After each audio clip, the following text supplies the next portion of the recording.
Let me go live. Okay. Good evening, everyone. I'm Sonal Pandey, welcoming you on behalf of TMYS Story Review under the stories of floods and displacement under TMYS Review September 2021 issue. We are welcoming submissions on essays, poems as a part of this project. Today, we are very delighted and honored to have with us Dr. Pinaki Day to discuss on the representation of flood and flood affected in art, especially graphic art. Dr. Pinaki Day is an illustrated cover designer and illustrator, and his layout design on Satyajit Ray's manual archives have won accolades from all over the world.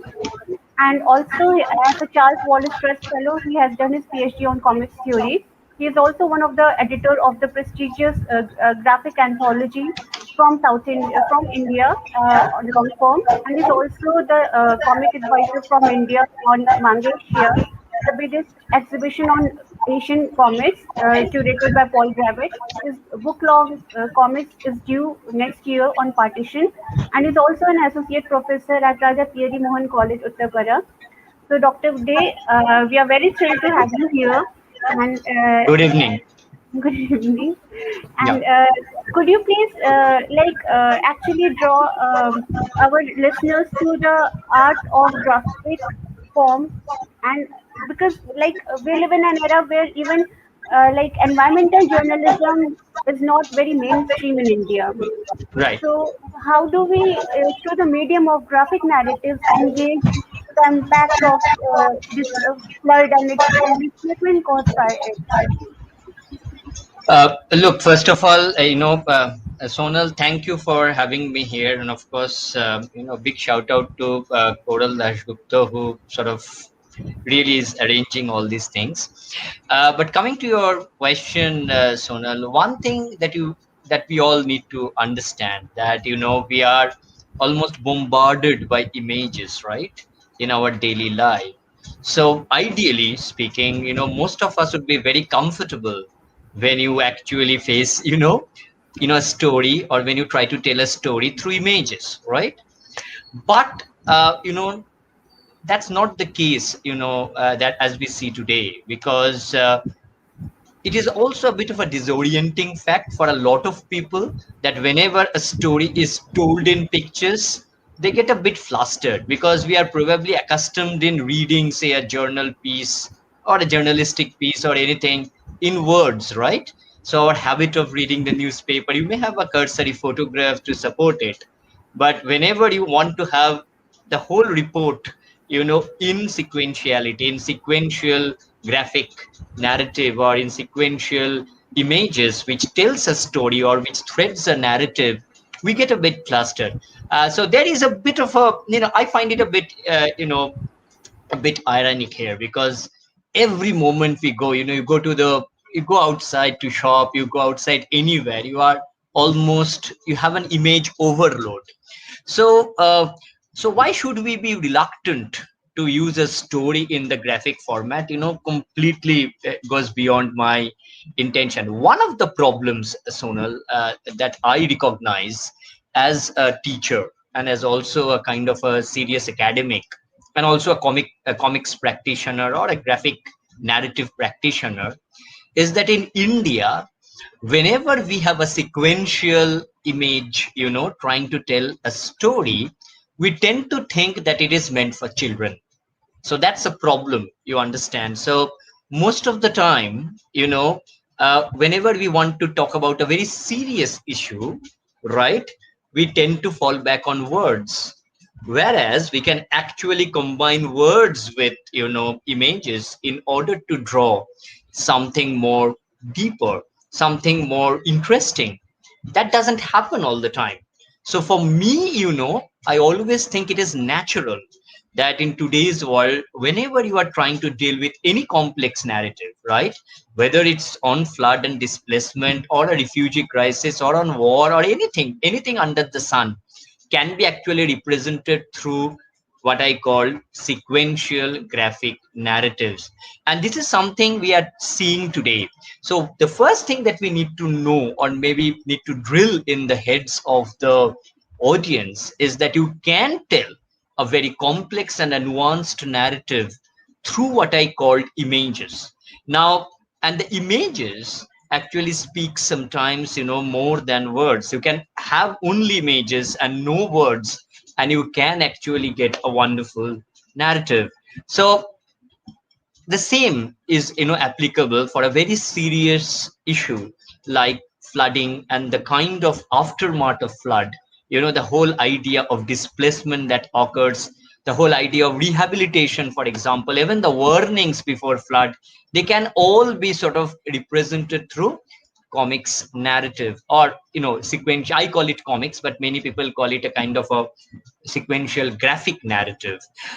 One thing that I want to tell you, that today nothing is sacrosanct, in that sense. So you can tell a very environmental story. For example, you are talking about environmental journalism. You can actually tell a complex environmental story, or a story about a biohazard through comics. You can actually, today in the era of pandemic, you can actually have cautionary, stuff going out in form of images. We are dealing with very complex, scientific concepts today. Even that can be done, fruitfully. That can be negotiated with the common men and women, through narratives which are image based, or you can fuse words and image in order to create that narrative. So I personally feel that if it is flood and displacement what we are discussing, we can definitely, like any other subject in the world, like anything, whether it's a serious subject or a cautionary thing, or something that is polemic, something that is prolix, complex, something that is humorous, ironic, if it is a bit of a protest, there is a bit of resistance in the way we are trying to disseminate certain things around the idea of flood, we can all do through comics narrative. The only criteria that I think is important is how you do the narrative, how you represent the images in such a way so that you maintain the tone of the narrative. So you are doing a very complex journalistic piece on, say, flood. You need to have images given in certain way so that it sort of upholds the tone of the narrative. So what I call the narrative register in a conventional narrative, you can actually have a very important thing here. You need to be very careful about the image register that you are doing, and the way you are combining it with the words in order to fuse them together. So for me, the answer to the question is yes, you can do it. Secondly, you can do it very well, number two. And number three, you can do it more interestingly sometimes, and in experimental ways which normally could not be achieved through writing. And fourthly, you can actually communicate it to the people who may not be very conversant with words, but they can grasp the what I call the dynamics of an image easily.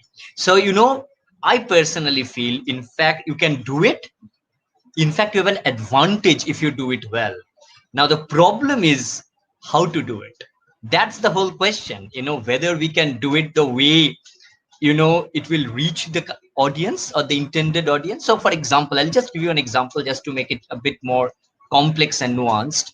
For example, we are trying to evacuate certain fishermen, okay, and there will be certain deluge, sea coming into, and it will be sort of, they will flood their interiors, right? This is a very common thing, for in the place where I live, for example, in the Sundarbans area, or in Bangladesh, for example, this is very common. Now, what you can do is, of course, we use radio to forewarn people or what to do in a flood like situation. We do a radio thing, or we can do a kind of a thing in TV, right? We can do it with video and all that, but we can do that wonderfully well with comics. Without using words, you can actually make them understand certain things through comics, even without using words. So it works big time, but only if you apply well.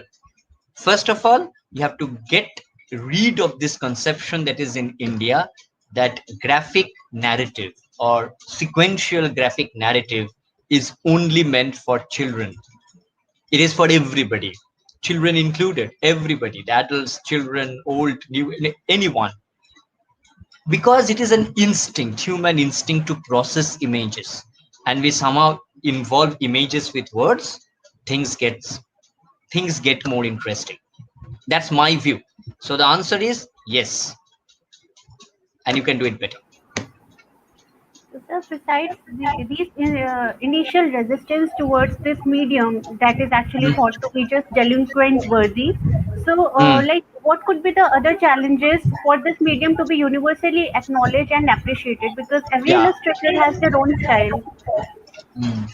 One of the challenges I must tell Sonal is the way you disseminate it. Where are you putting these narratives? Will it come as a book? Will it come as a mass distributed, pamphlet? Will it be something that you actually, just put it across in your textbooks so that people get acquainted with it from younger age, so that they have no problems in reading things the way, you know the way I want them to read. So the thing is, in order to overcome resistance, we have to be very careful of the way we are putting this narrative and the way we are disseminating this. So look, now in India, the problem is, and I must tell it in context of India and also in context of the world in general, except for certain countries like Japan and France, Belgium, and maybe in parts of USA, where there is a comics culture. Japan, for example, it is a mass culture, so you don't have to tell anything. People actually communicate better through manga. We all know that, right? Even in France and Belgium, the Franco-Belgian comic scene is so strong, and that is because they have used it in a certain way. Here, most of our comic artists, and including me and everybody else, we try to think of only in terms of books. So we publish books, and we publish books in English, for example, right? And how many people could actually read English, you know, graphic narratives? We don't, we rarely find very good bilingual works, or, regional works, or things in regional language. And also, I think we are not interested in putting it across to the people who matter. So what we need here is a bit of comics activism. So there are few people in India who are doing it. I must cite one example, and he is not doing it in context of flood, but he is doing it in context of social issues, and his name is Sharad Sharma. You must have heard his name. He has this thing called the grassroots comics, where he is actually trying to take things to the refugee camps, to the place, the most remotest corner of India. He's just traveling there with pen and pencil, and he's making people draw and making people aware of things through, design, through drawings or through graphic narrative. So the whole thing is, how do you overcome the resistance? Simple. We need to popularize it by breaking away from what I call a restricted access mode. And when you just do books, you are just doing a restricted access mode. So we need to put it maybe in the mobile. We maybe want to put it in the television. I know it will be a bit of an animated thing, but even there, we may put it in form of a brochure. We may distribute it in form of a leaflet. We may actually try to do things that we haven't done. So I think we need revolution in terms of format, we need revolutions in terms of distribution, and we need revolution in terms of the way it should be treated as a mass object. It can be done. It's a very difficult thing to do, but it can be done, as shown in Japan. So in Japan, even a small manual, comes as a comics thing, as a manga, narrative. So we can do it.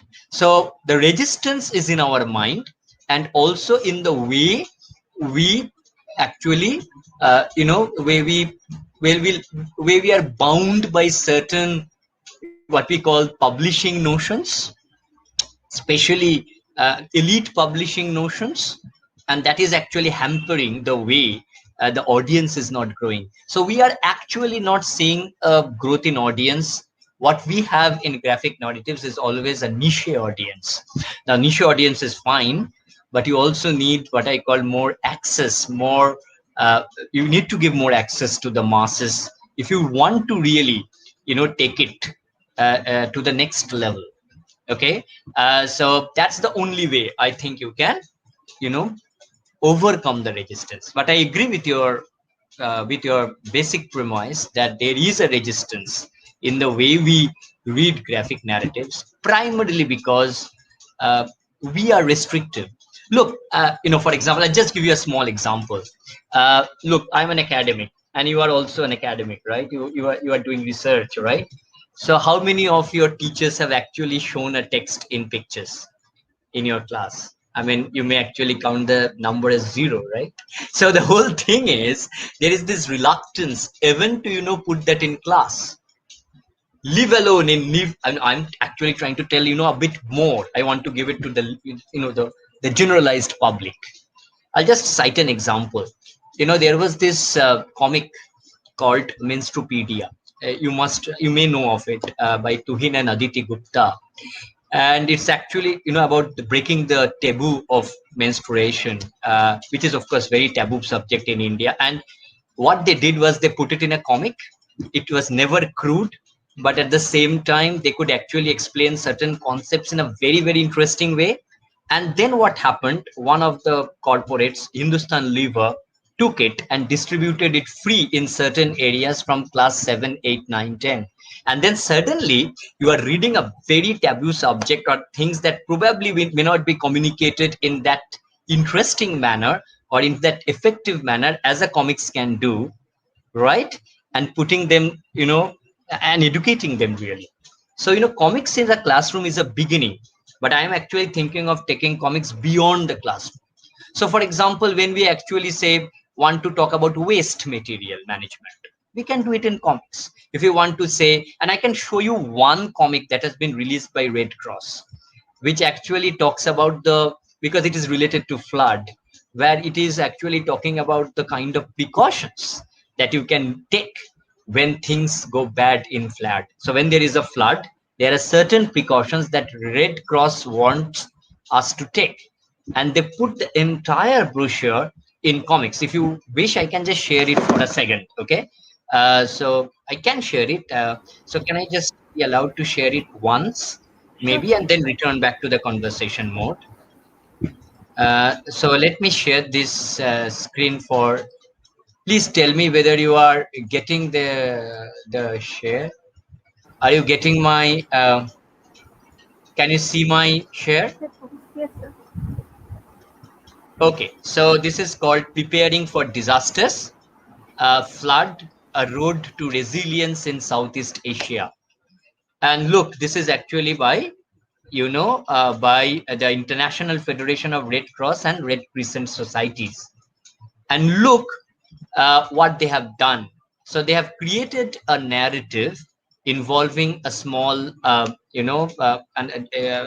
girl and a boy, probably brother and sister, and they have actually, through their, through a comic narrative, they have actually explained things that should be done if there is a flood, if the water levels are much. So there is, there is also a list that is given later. You can actually see the list that has been given, but the main thing, the main narrative is through a comics. Of course, you can do it regionally. This is an Indian version. There are many, many versions, regional versions, which you can get it in the website ifrc.org.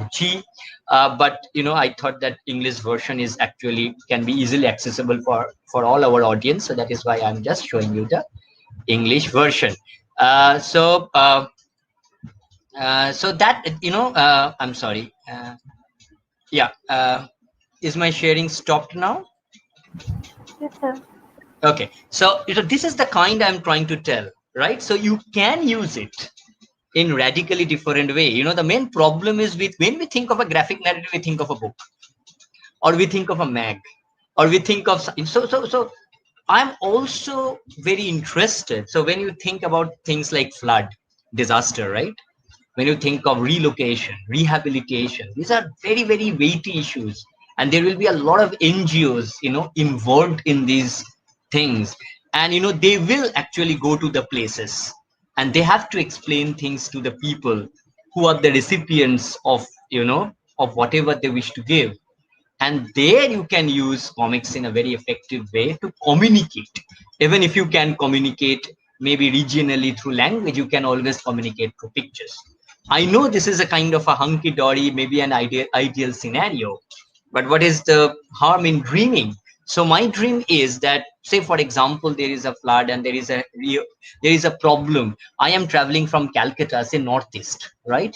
And I don't know the local language there, right? Say for example, but I really want to convey to them certain things which are like very, very important, things that you can do after rehabilitation or during the rehabilitation process. I can easily use pictures as a springboard for conversation, as a trigger for conversation. So that's my idea. So for me, sequential graphic narrative is not only about books, about just telling a story about flood, or not only about telling something. I look at comics as a way of life. I look at comics as a way where you can negotiate everyday problems and big disasters equally well. Okay. So, I look at it that way. So for me, it's a much more all encompassing medium if you want it to be. The problem is we slot it. So it becomes a very niche genre, which I personally don't like. Okay. I'm sorry for this long answer, but I want to just to sort of make sure that people get the hang of what I really want to convey, because people have this notion about certain things which I completely dislike. So for me, it's all about breaking the boxes, literally, metaphorically, almost breaking the panels and taking the panels to the people. It's a challenge. It's not easy, and you cannot take complex things, maybe if you want to convey certain things very quickly. But even then, that's the challenge. How do you convey, how do you communicate? The whole issue is to communicate through images. Can you do it? So if you are a good artist, you can tell a very complex story, but you can also communicate with the simplest of images. And that's where a great comic artist, you know you know that's where you can actually pass the test as a great comic artist, right? I don't know whether he answered your question. I have this rambling tendency to please do, pull me back whenever I'm rambling a bit more. So, sir, I think there's also this issue that comics are often associated with stereotypes, like they're just superhero stuff. Though, Right, like United Nations, like the example that you shown us, United Nations has also been developing comics to enforce sustainability development goals across right, the curriculum in various schools all right, over the world. right, So, right, as you pointed out, like we lack a culture of sequential art. Like even in your newspapers, we mostly have like Western references. Like we would right. have like Tintin or Hager. Yeah, So yeah. they don't have anything culturally rooted, something that is familiar to us. And in the name of environmental journalism, we would only like have a very comic strip in Sunday Times, like a special Hmm. strip dedicated to it, though they are indeed doing a lot of very impactful work. But ironically, like whenever we actually as a viewer we gravitate towards video essays, we gravitate towards video essays which has actually animation in it, because Right. that breaks down the concepts easily for us. Yeah. But Well. Yeah. Yeah. You're absolutely right. I agree to you. Agree so with you. sir, what are some iconic works that you can think of regarding not necessarily graphic art, but in art in general that Look, I actually mean, of course, appreciate? about flood, we are talking about flood and we are talking about flood. There are amazing works. First of all, you can start with painting and you can go back to Renaissance, right? Maybe before Renaissance also. I mean, I'll start with Renaissance because I think that's a good marker to start with, because we can just push it back and back and back, and there will be no end to it. Of course, the very idea of apocalyptic, the very idea of apocalypse is there in every religion as well, and every myth, as you all know. Of course, the the very iconic story of Noah's Ark comes back again and again in many ways. Of course, we know that. We know that in film, a very common blockbuster, for example, the big Hollywood movies, the very idea of Noah. So remember that movie called, I think, I just forgot, The Day After Tomorrow, or, all these kind of disaster movies that sort of blows up these myths, in a contemporary way. But with painting, I think there is something that I want to draw attention to. I think paintings, and I'll show you some paintings, not everything, but let me discuss it and then maybe I'll show it to you.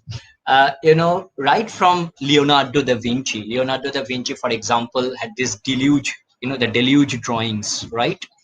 Of course, if you go to Sistine Chapel, you actually see Michelangelo drawing the flood. I'll show you some of the images, and they have mythical implications as well. Or you go to, Nicolas Poussin, the French romantic artist, who is also drawing flood. Or maybe coming to, say, Max Ernst, for example, Europe After the Deluge, which is a very contemporary modern work. Or say J.W. Turner, the great romantic painter, drawing Morning After the Deluge. I can just, cite things again and again. Or say the photographs, the new photographs, of, say, the hurricane, the Katrina. Okay, so, I think it's by Michael Appleton, right? So Michael Appleton's iconic photographs of Hurricane Katrina, that comes to mind. So what I'm trying to say is, one thing that distinguishes these works of art from any other representation, especially I'm talking about painting, is a kind of empathy they generate. So if I show you, so on one hand you have paintings which actually shows the fury of nature, and the way nature is completely uprooting the humans from an anthropocentric core. So basically the humans who thinks they are the center are almost yanked away from the center and almost flung away to regions of anonymity. That's, of course, almost overplaying the deluge of nature, overplaying the cosmic implication of nature. But in some paintings, even in Michelangelo, for example, or Pusa, or the painting by, say, Martin, you can see an amount of human empathy that is associated with this disaster, especially with flood. So what you see is, there is a human element, and of course, there is an elegiac tone to the way the humans suffered during flood, and you bring that through a visual register, which is very, very interesting. Can I show you some of the paintings so that you can have an idea, and then we can go to comic arts and everything else. Can I show you some of them? Sure, sir. Okay, so I don't know whether you can see my stuff. Uh, can you see my huge screen, for example? Now, can you see? So let me show you some of the paintings. Can you see the painting? Can you see the painting? Can you see the painting? Yes, sir. It is visible. Okay, this is Michelangelo. This is Sistine Chapel, apart from the Sistine Chapel. And you can see that this is painted, of course, this is a Renaissance painting, right? So this is called the Flood, and this will be like a 16th century, right? So Michelangelo was working in the early 16th century. So you can see the kind of human element, the kind of the human loss, the loss suffered by human, and also the kind of pain that is undergone by the human. So you see nature, of course, but the focus is on the human pain and the misery that they suffer. So that element, I think, is very unique to painting, and that's something that is continued. Say, for example, this is Nicolas Poussin. This is Poussin's, a romantic painter, French, of course, romantic painter. Poussin is actually, painting at around 17th century. So we are looking at, say, late 17th century, say 1660, 64. That was the range of the painting, the timeline of the painting. And you can see that the same human element, although in a more kind of minuscule form, is played out. So you can see, can you see, the children being rescued, can you see the kind of relationship things that are played out? So can you see, that, the bond between the man and the animal and the way, there is a lot of narrative and human narrative that is playing out, human narrative which is mainly a narrative of resilience, also something that is related to pain. Okay, so this is Poussin.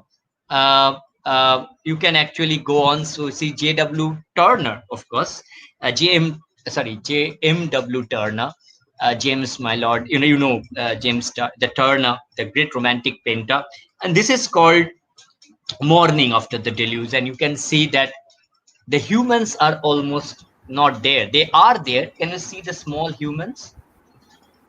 Can you see the small humans almost, being sucked? Can you see the small humans here?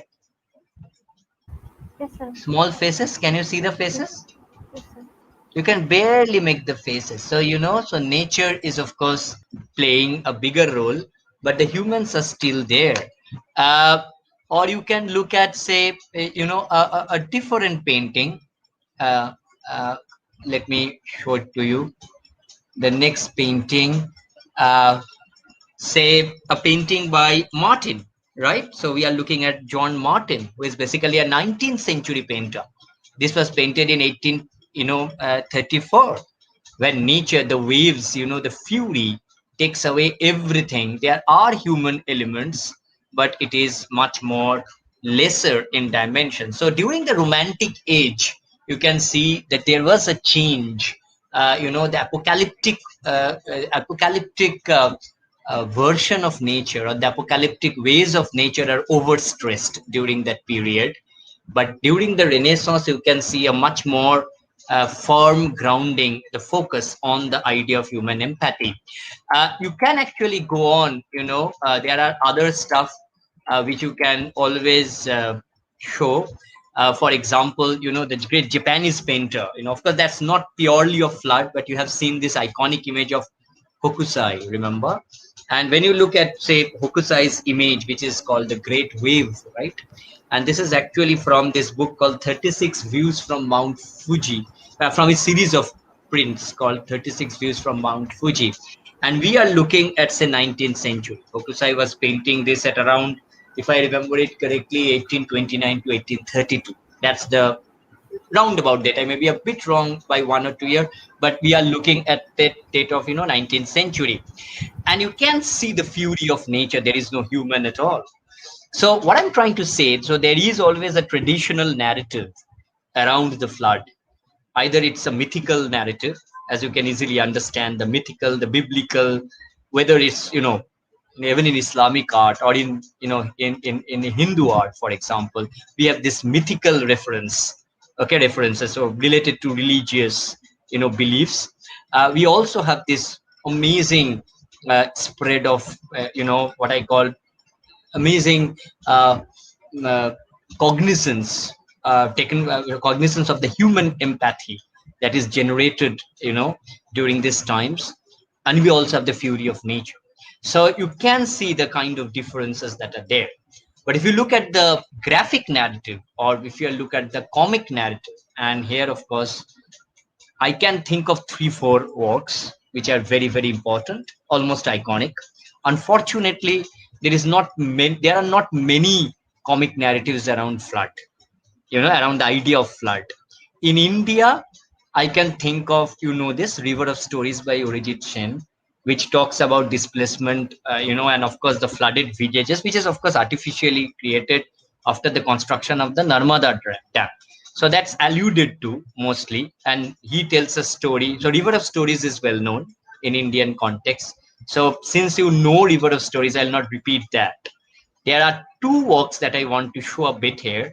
One is, Josh Newfield's amazing work called AD, A.D. And of course, it's actually called New Orleans After the Deluge. It's about Hurricane Katrina and its aftermath. And there is this amazing work by Erin Drucker called Flood, which is done in woodcut, okay, which is also brilliant, which is a silent narrative. It is a story about New York, uh, uh, facing an apocalypse. It's straight out of an Hollywood film, but only the treatment is different. The story is straight out from a Hollywood film, but the treatment is absolutely different, right? And we also have this very interesting surreal walk called In the Flood by Ray Fox, the great comic writer who also wrote this one book, amazing book called One Soul. If you haven't read it, please read both actually. And there also, it's about a couple, trapped within an imaginary flood. So it has this David Lynch like vibe of a make believe flood that can actually uproot your life. It can actually have a tale of belonging, and it can actually introduce a cycle of belonging and unbelonging over and over again. So that is also there. Let me show you some of the samples so that you can really understand what am I talking about. Of course, uh, let me start with the known thing. Uh, so can you see this again? Can you can see this? No, No, sir. you cannot. No, sir. No. It is Okay. loading. It is loading. It was loading. Oh, I'm sorry. I'm sorry. So let me do it again. Okay. So look, this is the problem of long distance calls. There is always a lag of syncing together. Uh, so is it happening? Please tell me. Yes, sir. It is loading. Is it loaded now? Yes, sir. Yes, sir. Can you see it now? Yes, sir. It is visible. Okay, so this is River of Stories. This is the original cover. Now, of course, this is a rare thing. You only get it digitally. But if you look at the real book, it is actually published by a very small publisher called Kalpa Briksh, and it is by Orijit Sen. You all know about this story. Mostly, many people call it the first graphic novel in India. It is certainly one of the first non-fictional graphic narrative in India. It's basically woven around the Narmada Bachao Andolon, as we all know that. And there are two stories. One is, of course, the story of a journalist called Vishnu, and another is the story of another person called Maglu Gayan, Maglugayan, who, of course, talks about a tribal, who talks about Kunjum Chantu, basically the creator, the reference, the Adivasi reference. Maglu is the Adivasi, and he talks about Kujum Chantu, the cosmic mother or the cosmic creator. And of course there are very very interesting personalities, characters in the work, like Relku, who is basically a domestic help and who belongs to Ballanpur and is also an Adivasi herself. And there are very very interesting conversations between Vishnu, the journalist, and Relku, who is a domestic help working in Vishnu's household. So the two stories of Maglu Gayan and Vishnu, goes together, and you can easily see that there are a lot of symbolism in the novel. And and there is also the reference to Rewa Sagar Andalan, which is, of course, you can easily read between the lines. Okay, so this is something which is there in Indian context. Let me go to the one that I was telling of Josh Neufeld. Can you see that now? Can you see that? This is A.D. New Orleans after the Deluge. This is a book that's very, very important, a brilliant book on how Hurricane Katrina and the inequalities, of course, in the way rehabilitation took place after after Hurricane Katrina, swept away Louisiana. And you can look at the pictures, actually look at the inside.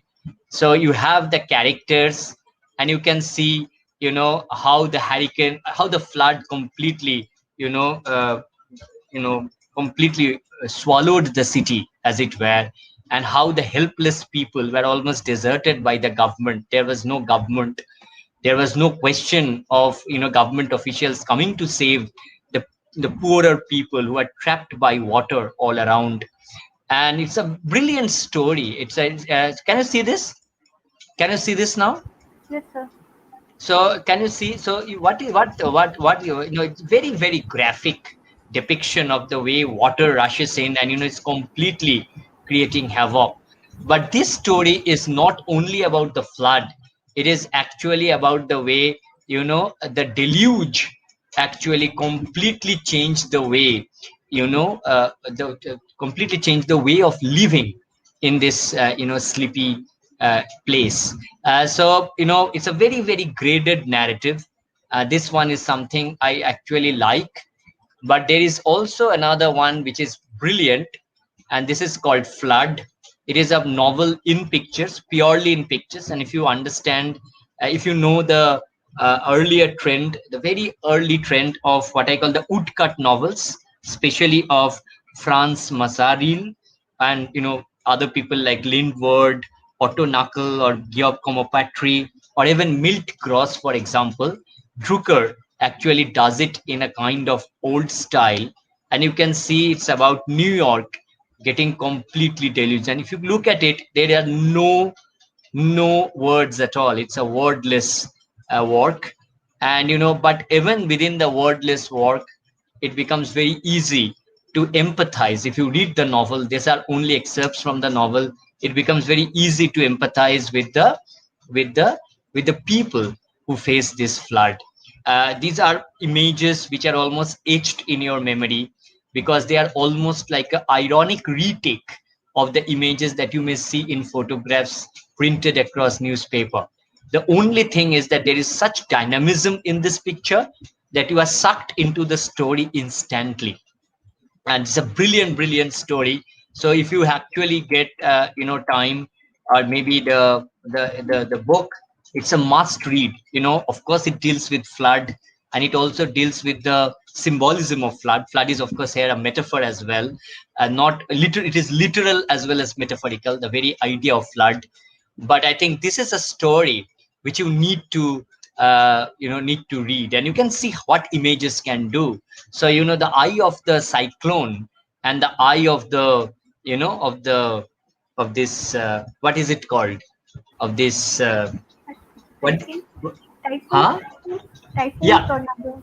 yeah, the typhoon tornado, that kind of thing, that that thrills you. The way they are integrated, that tells a story in itself. And this use of glue, for example, and flood, of course, is something that it also becomes a trigger for creativity. As you can see, the artist negotiating the color blue and the ink blue, and the way he is almost symbolically dipped within the flood waters in order to draw this work called the flood. It's a wonderful work, and I must tell, it's a must kind of a work. Another work which I was mentioning was In the Flood by Ray Fox. Of course, Loveridge and Moyer, they are also collaborators. And this is actually a kind of a David Lynch like story, where again flood becomes a kind of a metaphor. Here, of course, flood doesn't occur in reality, but it's like a hallucination that almost overturns the life of the characters who are there. It's a very experimental work, but flood comes in as a reference again and again. I think it's more allegorical than the other ones, and this is also another work that you can look at. So I'm sorry. So these are some of the works. There are of course some more.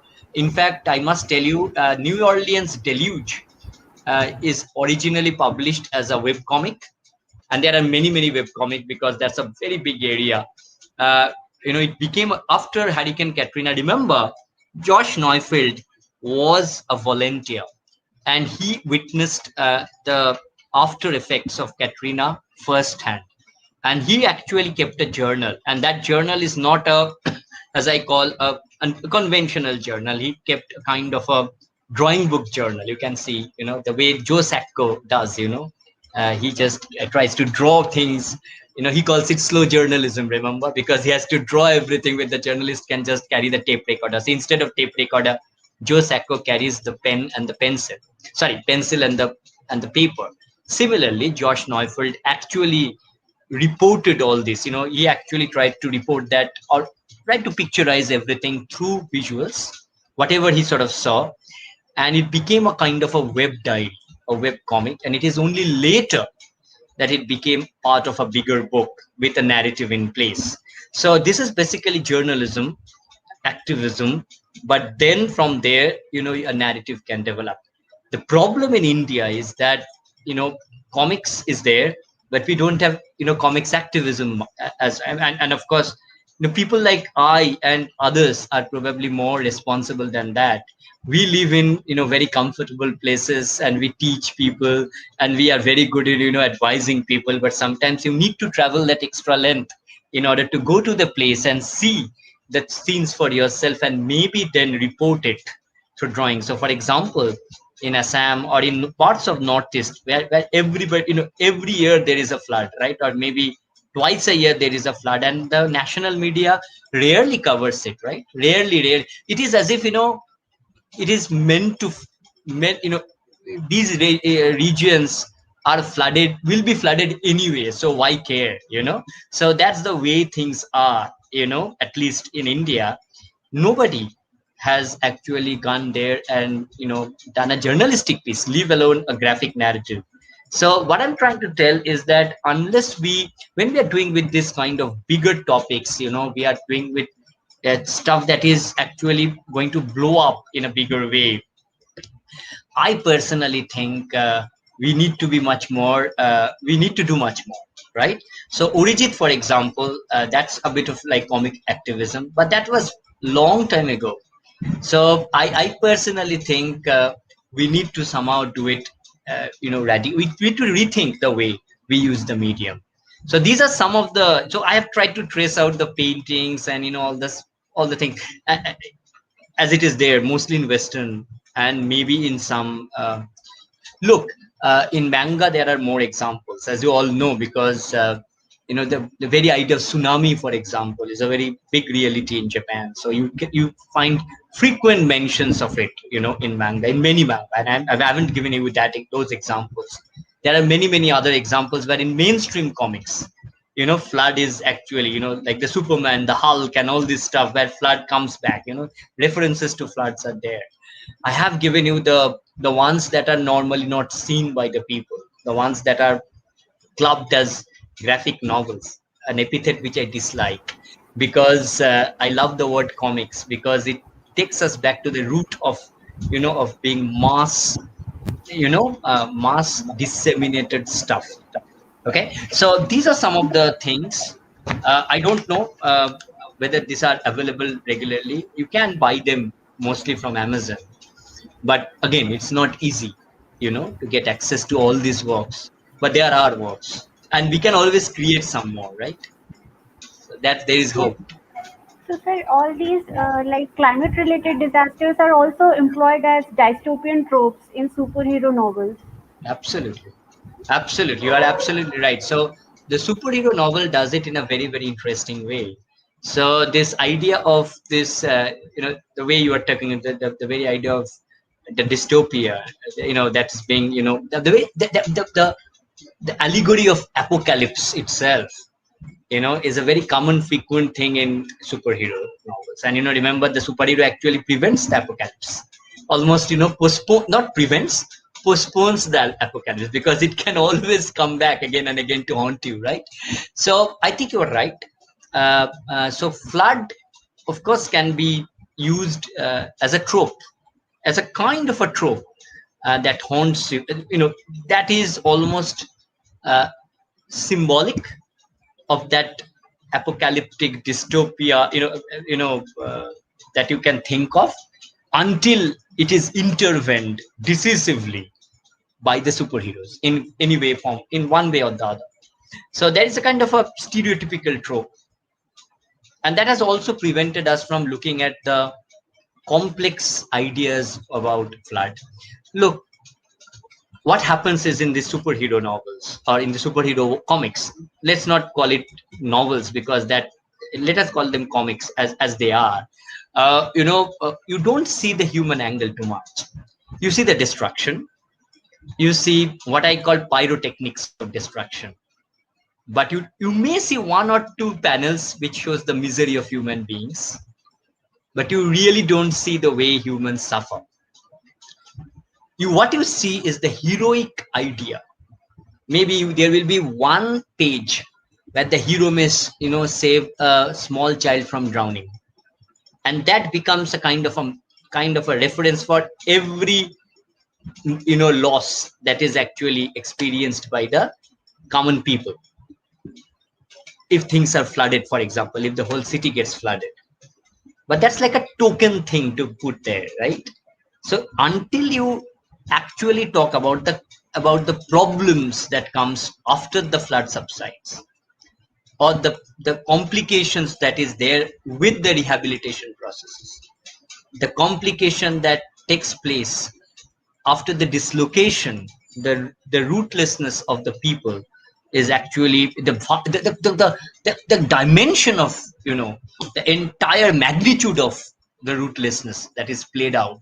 Okay, uh, that's until you actually focus on that, and until you actually excavate more and more human stories around that, process, I don't think you are going to, be really justified in creating uh, a kind of a different discourse around the idea of flood. And I think that's needed. So you need to break the stereotype, the thing that you were mentioning. Remember, you're mentioning about the stereotypical representation, and that is where I want, sometimes to break the stereotype. I want every comic artist to break the stereotype. So for example, floods, for example, a lot of, say, plastic, for example, that's a big bane now, right? And a lot of floods are actually, it also, is related to the issue of biohazards, right? Now that's a complex thing, right? But if you want to tell it in an interesting way, you can do that with a narrative. Now the problem is how to do that without making it a very conventional, stereotypical hero saves the world story. Therein lies the challenge. I think if you take the challenge, I think there will be always a way. I think even with a hero, you can depict everything like this. If you are aware of of the way you want to represent the narrative, whom they are for, what do you want to do, what are your aims, who are they for, right? So once you get that, I think you have a very clear idea of the trajectory your narrative can take, right? Exactly, like this has been actually mimicked by Indian superheroes of Right. mainstream comics. Like there has been no evolution in that in this aspect. And sir, Absolutely. how do you perceive like social activism and the freelancing work associated with graphic? Like a lot of illustrators post a lot of their graphic material on social issues. So, do you think that it actually has a legacy or like it has a potential to be archived later? Like we see Yeah. by Appu Pen, like there are a lot of Yeah, Apupen, of course, is more accomplished because he has, in a way, he has got a book, and he also is in the web. He's a friend, of course, very very good friend, but he's also very very accomplished, right? So let us take people like my students, for example. I am looking at them, because I personally think we are almost there. We have done this and done that. I think the focus should be on the younger people. They do a lot of things which may seem juvenile, right? So the social media, gives you that, width, that democratic width, because people can express themselves in social media. You don't need to get published all the time, right? Do they need to be archived? Absolutely yes, because you never know, what can come from those archives.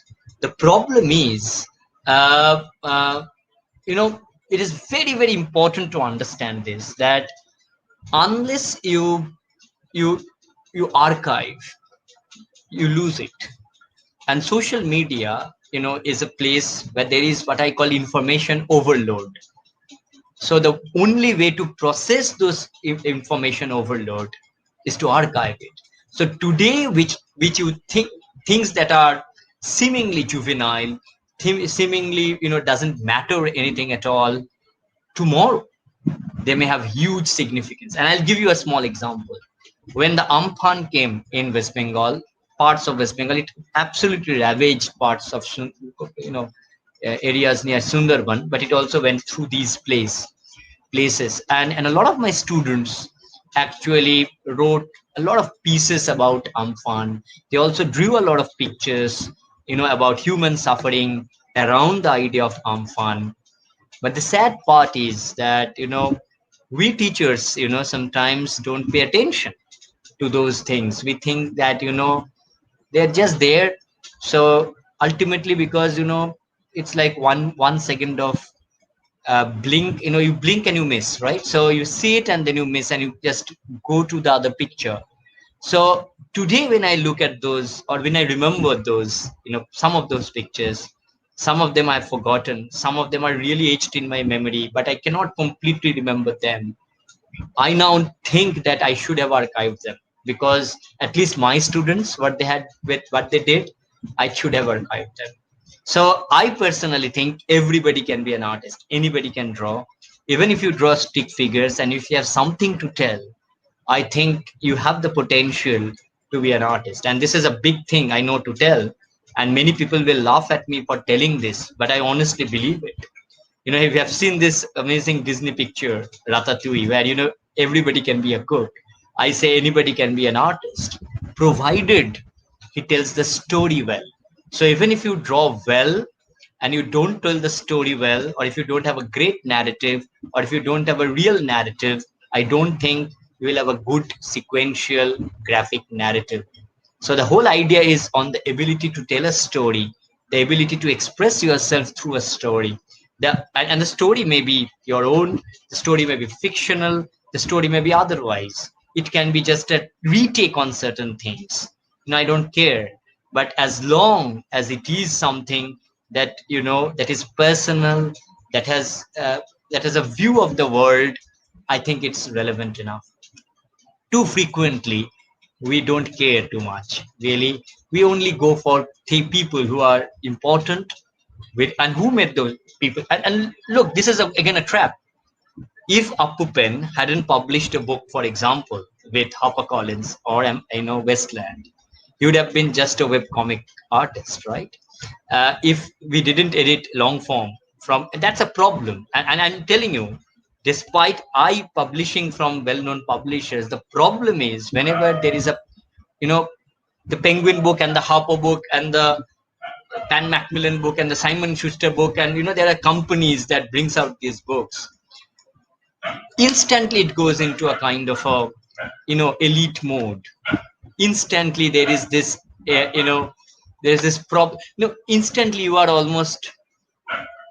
almost advertised in the literary circles as the next find, right? But what about those many people who are actually regularly doing it through webcomics, almost regularly, right? So there are many people who are doing this activism through webcomics, and I think they're equally important. I'm not telling that nobody, so everybody is important, and we need to be very, very, very sympathetic to students, encourage them. It's not about only publishing books from well-known publishers that will actually create this consciousness about comics being a natural medium of expression. It is only when you actually pay attention to it. So I'll just give you a small example, because this is from my personal experience. One of my students is a wonderful artist, and he draws things regularly, right? And I told him that, why don't you arrange these things sequentially and draw a narrative? And he sent me a narrative which was fascinating. It's a narrative on very small thing. It was a slight narrative, only 2 pages, but I was absolutely stunned to see the way things went. One of my younger friends, Orgho Manna, who is now regarded as one of the best illustrator of scientific, he if you please search Orgho Manna, he create comics on scientific principles. So he actually explained the corona, remember the way the disease is transmitted through comics, and it has been accepted by MIT lab now. And now that it has been accepted, people are going gaga over him. But this is something that he was doing regularly. So he used to send these stories every now and then to us, and we were absolutely, They were brilliant stories. Now that he is being feted abroad, we think, the whole idea is that as if he has emerged. It is not so. So we need to encourage people to come out with their stories, to art, I'd say to unload their mind. And if they, so they can be short stories, short pieces. And today you are not bound by publications. You can start your own blog. You can start your own web comic. And they're all free. You can do it free. So as a student, you have the opportunity to have an audience which earlier you didn't have. Earlier you only had the school magazine, where if you publish something, people get wow, one of my first comics was in my school magazine. And then nobody used to write comics in school magazines, and I'm talking about 1996-7, right? Comics culture is of course very prominent in Bengal. It has a history of comics culture, but nobody used to do comics in a school magazine. It was too low art form. It was looked upon as too low art form to be put in, something as a school magazine where there will be only flowery poetry and flowery prose, right? But I did it, and it got very good response. And one of my teachers said that, Pinaki, it was very popular, but why don't you write this down as a prose? And I said, why should I write this down as a prose? Because I wrote it as a comic and I thought it as a comic. So what I'm trying to say is that let us unshackle the idea of comics being only bound within cover to cover, within a book, or within a book that is published by a known publisher. So people think it is only a comics if it sells in Amazon.com or .in, whatever, or Flipkart, really. But anything can be a comics. So even if you draw one-page comics and put it in your social media network, it is still your work. Archive it. And it's actually the responsibility of the teacher, in a small way, to archive it himself or herself. She or he should do it. And it is only then they can take a leap. I'm sorry, this is what I really think. This is what I feel. I'm a plain, honest talk. This is honest talk. This is what I really feel. I think long form has been an excellent feat in this regard because it has Mm. assimilated so many talented and up and coming writers, Yeah, graphics. yeah. So So that long was form the 2 need is of coming, the. if you allow me, because you don't get this, get opportunity to self-publish. Long form 2 is coming, and we haven't done any pieces there. So my work is separate. Even the 4 editors who are there, they haven't put any work except the editorial. All of them are younger this time around. So this time around, and I must tell you, it is coming in this year. This is better than the first one. And I'm telling you with a lot of responsibility, but it is also the creator has got a lot younger. So there is not even a known person. So in earlier long form, if you have seen it, of course, you must have seen it. I You have it, sir. Oh, wonderful! Thank you. It's also always a great thing. But you have great, say Prakash Murthy. They are all established, right? Shekhar Mukherjee is the director of NID. NID in I think Vizag. I think NID Vijayawada. Sorry. Sharbojit Sen is a very accomplished comic artist. You have you have you know big contributors. So this time around we have a big contributor, an Eisner winner. I'll not reveal the name, but all the others except our editorial, which is like 10-12 pages of our work, everybody is new. And that's what, but again, I must tell you, we are still publishing it from mainstream publisher, because there is no other option, because it's very difficult to sustain this without publications, right? But my dream is also to take it to web and make it much more democratic, so that we can include, look, this can only be published once or twice, 2 year, right? So we want to make it more democratic, and you can only do it in web through your phones. So we need a much more intimate yet burgeoning, comics culture in order to do it. I think, So sir, do you have one any? aspect that readers Yeah. are not aware is the mutability of the graphic medium. Like we can chronicle climate change, disasters, and displacement in the form of a memoir or a graphic Right. journalism or a Hmm. sequential art. But people like already have stereotypes in their mind. Okay, like it's just superhero stuff. Hmm. Agree. And you can actually do a lot of things in the web as well, because web as is a very fluid medium. So so yeah, you are right, absolutely right. So I agree with you that this need to change. The word that you use is fantastic. The mutability of the graphic medium is a fantastic word. I must praise you for that. And it strikes me now, as a wonderful phrase to actually utter. You are right. uh, the mutability of the panels, for example, the way the panels mutate, proliferate, multiply, and it becomes a narrative in itself. So the very content and the form, the way you deliver it, becomes a narrative in itself. It becomes almost a subtext within the narrative. I think we need to be much more mature. Look, we need to be mature in terms of the way we convey our expressions. Video essays, for example, we need to be more and more, look at the way. So you have this Instagram reels, right, coming. What we do with Instagram reels, we can do so many things. We just post music, videos, in dance routines. Okay, and these are all fine. I have no problem with this because they are part of the popular culture. But we can also use them to put forward a message of environmental message, or say even a reference to say, if you can talk about flood and the awareness, you can do it in very interesting ways.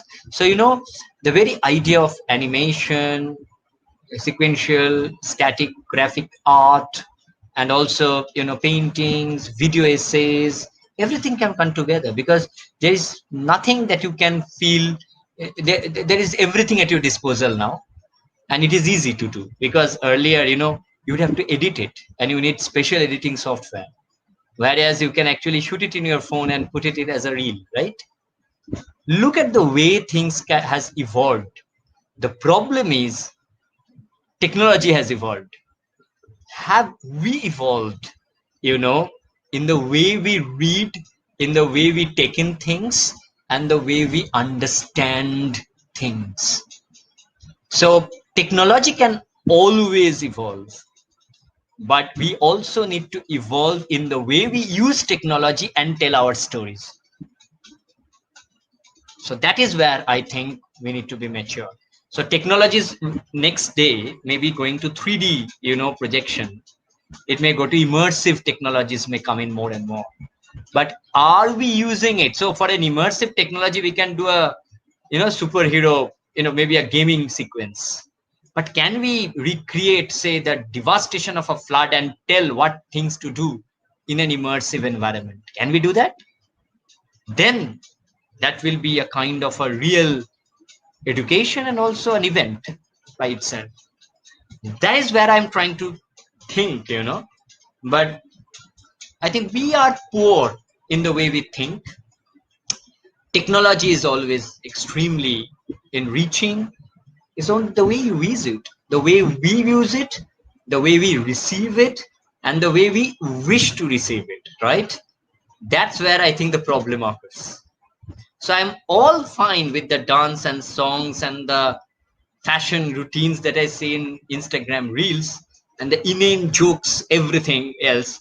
But I also want to see one or two very interesting, things around environmental issues, like the one we are discussing, going viral. So if a wink can go, if a wink of an actress can go viral, this can also go viral. It's only the way you do it.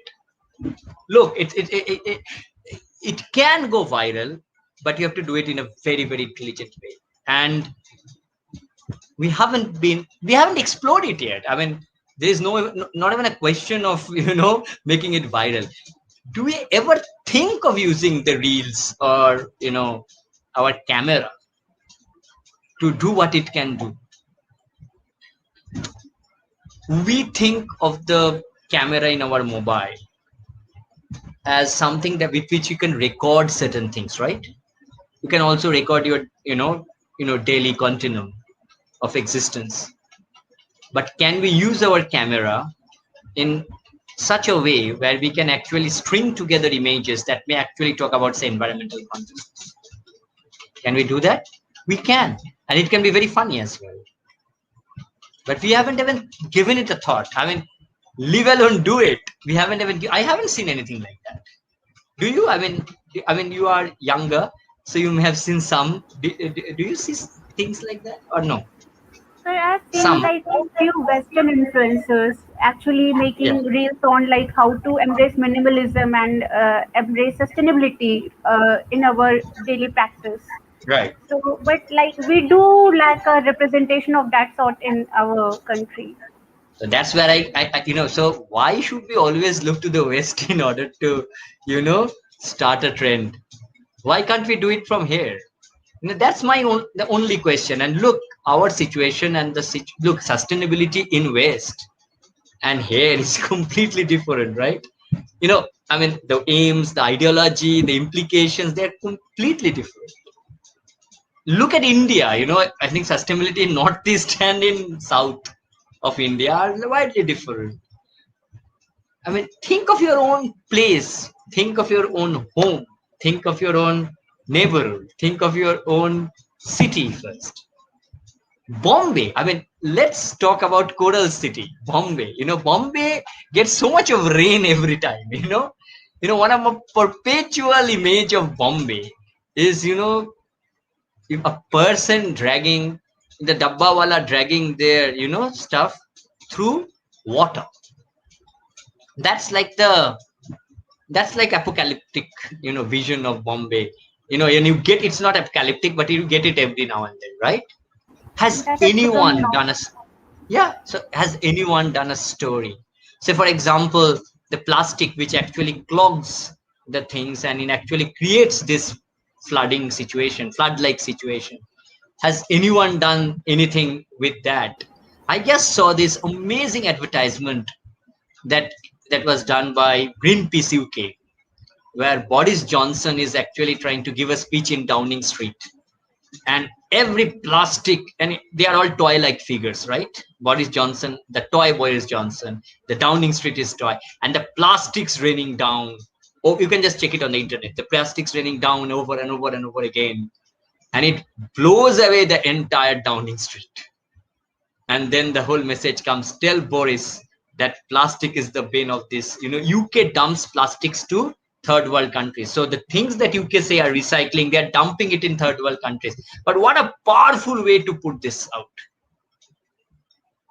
Can we do it here?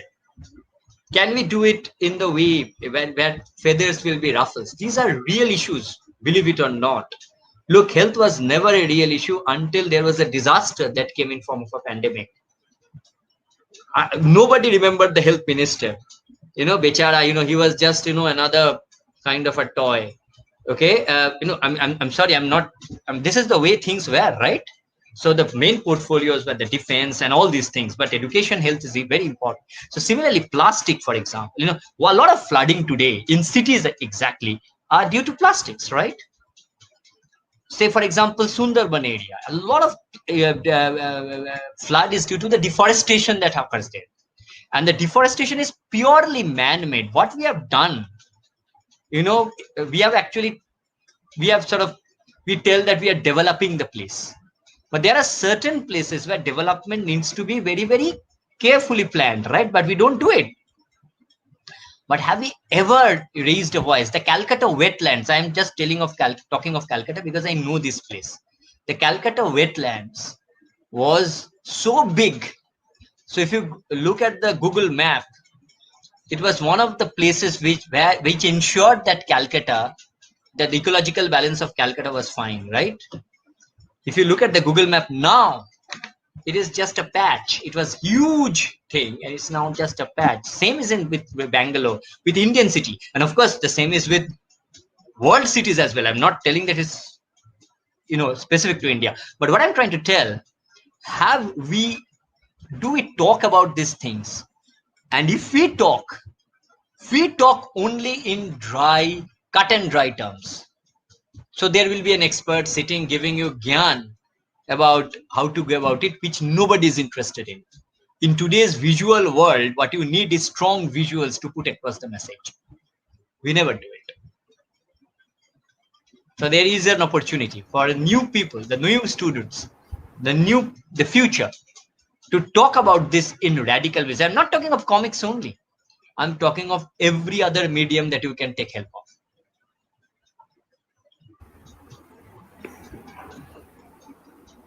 So we have a question. Yeah. Yes, mobile photo exhibition is a very, very good example. I think that's a very good example. If you can take this to the interiors. So, for example, if you can take, look, a lot of things needs to be taken in Indian context. A lot of things, look, we can shout about, India being a very, upcoming, growing country, but we have to understand one thing: a lot of things need to be taken to the people in India. And if a mobile exhibition, photo exhibition, and photos, for example, one of the persons who is involved in this project, Abir Abdullah, has amazing, he's from Bangladesh, and his photos are absolutely heart-rending, and I must tell you. So if you can, even there are many, many Indian photographers who have actually talked about the flood, you captured flood in very interesting ways. And if you can bring out those nuances, the problems that you face during flood and the way how it occurs, and if you can take it to the masses in a mobile exhibition, I think it's a wonderful idea. So one of the things I want everyone here to want to do is to get more ideas, right? This is very, very important that that you think of novel ways of reaching to people. I think Abhijit, yeah, it's a question by Abhijit, right? I can see his name now. Abhijit, I think your idea is very good, but the problem is who will take it. Now you can do it through an NGO, but I think it needs to be a bigger involvement. It needs to be a more systemic involvement, right? And if there is a systemic involvement, it can absolutely percolate to the grassroots. And in India, I must tell you, despite everything, if there is a genuine systemic involvement, it can happen. It can happen, but it should be part. So, the whole idea of the problem in India is babudom, and what I call the bureaucracy. So they immediately think they so what good thing this will have. You have to give so many answers. Why should there be a photo exhibition? Why not this? Why not that? So what we need is to think more in the way to reach people in whatever form. So only if you can cut the red tape out, NGOs need to take a bigger role in this. I think Abhijit, thank you so much. I think this is a very good idea. So, sir, from our discussion, we have established that graphic medium has the potential to Right, tackle issues of certain gravitas, and it actually does also. But because it has remained vastly inaccessible and not universal, so has right. it actually? Do you think it has remained free from the clutches of censorship, or like would it happen like if it goes Look, mainstream? nothing is free from clutches of censorship. So if you actually, the problem is everywhere in the world. Nobody, nobody, you know, you know, if it is, if it is thorny enough, right? Nobody likes it. But that's the challenge. One of the good things about comics, and of course, sequential graphic narrative, it's a very cheap thing to replicate. So you just need a pencil and a pen and a very simple thing to do it. So even if there is censorship, you don't need you you don't need elaborate tools to replicate things. And then there is a censorship and you are completely, left in between, right? Uh, you can always go on to do more and more work. That's one way. But I also think clutches of censorship sometimes is difficult to, especially when you talk things politically. And this is everywhere in the world, believe me or not. India, maybe in the South Asian countries, and in certain countries this is more. So there are worse example. For example, in China, there are many, many floods, but you cannot call it a flood. They may just call it an inundation or maybe a poodle. I don't know what they call it. But similar situations occur around all the southeastern countries, including India. I mean, so if the government doesn't like it, there may be censorship. But I still think graphic comics, or the sequential graphic narrative, has the potential to subvert, and that is why it's so powerful. So censorship cannot be a ruse to stop doing things that are thorny or prickly, because I do look at comics as resistance. Of course, everything can be an act of resistance, but comics is also a cheaper mode through which you can express resistance, a easy mode through which you can, easy mode means because it's a cheaper alternative, and you can do it very quickly, and you just need your intervention of your hand, or maybe the pen, pencil, or whatever, right, the brushes to do it. I think it's something that we can always do it quickly. So for example, you want to go to a protest and you want to do a comic, and you do it very, very quickly if you are good enough. So you don't need to shoot elaborately and edit it and all that, which you need to do it in a visual, moving visual. So comic is easier to do in certain terms, right, in certain ways.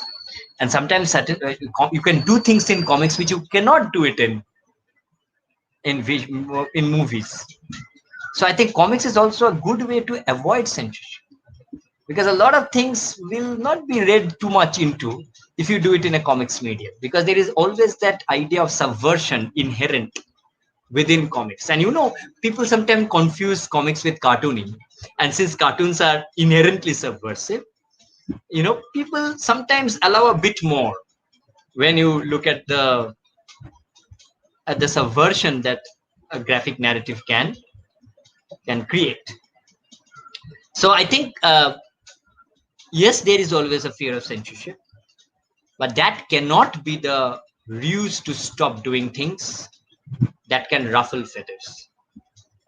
You should continue doing what you do, what you think, and what you think is good enough.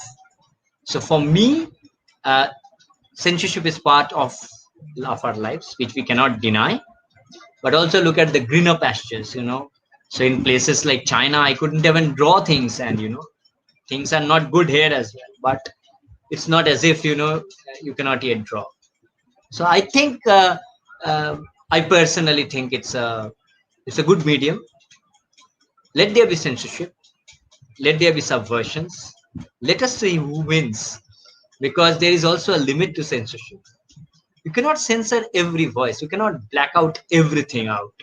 Yes, you can do it to a certain extent. If there is one thing that is censored, there will be thousands that cannot be censored. And the moment you censor it, you also play it to you make it popular. People become more and more interested, right? Look, nobody knew about Salman Rushdie until and unless he became, unless the fatwa was issued, right? Who used to read that complex narrative? The people on the road probably never actually saw Salman Rushdie, read one word of Salman Rushdie, their jaws will break if they read, the pyrotechnics of language that Rushdie does, right? But the moment you issue something, the moment you make it to ban something, suddenly it becomes, so there are horrible films that became, hot property, like Fire, for example. It's not a great film, but because of censorship, it became a phenomenon. So, so censorship is a double-edged sword. So, so I think it cannot be a deal breaker. Never, ever. Right. Sir, a lot of traditional novels have had their spin-off in graphic forms, and even non-fiction like you will know Harari *Sapiens*. So, do you think like Right. a lot of climate fiction deals in the realm of non-fiction? So, Right. can you see a graphic adaptation of such non-fiction, like if we adapt *The Great Derangement* by Amrita Ghosh? Right, Amitabh Ghosh, right. You can. I mean, I'll just take last before because this is almost winding. I'll just show you one interesting work. I'll just show you. Let me share this. There are, again, we are looking at foreign references. Can you see the screen? Yes, sir. Can you see It the is screen? visible. Yes, sir. So this book, for example, Climate Changed, right? This is by Philip Squarzoni. This is actually the science of climate change. So you can see how, the greenhouse effect and all these things has been depicted. So you have real people like George Bush and, real events from the world being talked about and done in a graphic mode. And you got also, a narrative being, so this is a very complex take on climate change. And this book is there. It's called Climate Change. One interesting book that I want to show about climate change is done in India. And this is in Bengali, but there is an English version called Carbon Chronicles.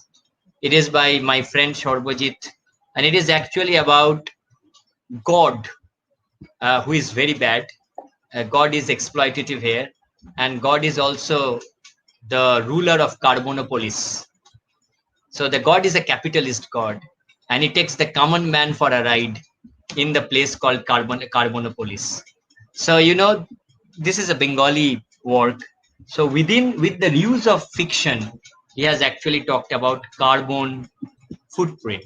Okay, a very complex issue, which otherwise cannot be explained, without technical expertise. So there are some examples, but great derangement would be a wonderful one example. I mean, you can easily do it. I think uh, that's a very good example. I think it can be done. It should be done, in fact, because a lot of things in grid derangement is also open-ended in that sense. And sometimes the graphic artist can actually bring his own subtext in order to prize open those issues more and more. Amazing. It can be a wonderful, wonderful work.